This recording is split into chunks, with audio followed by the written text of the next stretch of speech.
Hello world! Magandang umaga sa inyong lahat. Andito na naman tayo sa ating farm, ano? Dito ngayon yung ating mga naka-standby na mga stocks, no? Ng citronella at citronella leaves. Andito, naka-standby, naka-line up yung ating extract, ano? Andito yung extract machine natin ngayon. So, andito sa isang load, isang galon na used oil, no? Used oil yung ating ginagamit. Ito yung mag-ooperate dito, no? Dito yung ating burner at saka boiler. Ayan. So yung boiler natin, andyan may chimney tayo doon, no? Papunta doon sa separator niya. At ito yung system natin, no? Papunta dito sa steamer.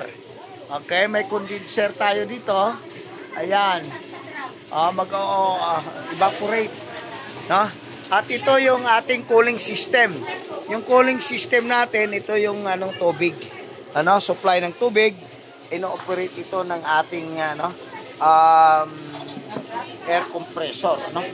So dito pumupunta yan at mayroon tayong connection na tubig patungo dito sa ating boiler. Sir, pwede tayo maka-interview? Ito ngayon, no? Ayan. Ang isang tangke luto na. Sir, mangutana ta. Ano ba ang proseso? Pag luto na, i-open muna yung cover. Oo, pahintayin na kasingaw, ano? So, bago kunin yung mga niluto na mga leaves ng citronella natin. Sir, ilang kilo yung laman nito? Mga 150. Mga 150 kilos, ano? So, ang 150 kilos, mga ilang litro ng oil ang makuha natin? Mga 1 or kalahati? Mga kalahating litro ang makuha sa isang load na 150 kilos, ano? Andito yung ating oil, no? Hinihintay pa, no? Ayan, bago lang kinuha, ano? Okay. So, naghintay tayo at dito naman yung hydrosol. Dalawa ang lumalabas sa ating machine, no? So, ilang container ang sa isang tangke? Isang kalahati. Isang kalahati, mga 30 liters na hydrosol. Ganon. Ano?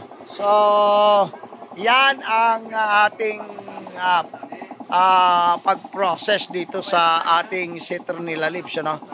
Okay, nakita natin. So, mayroon tayong mga bisita. Ayan.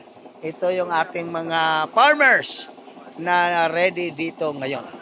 Salamat po sa inyong pagtitiwala sa atin.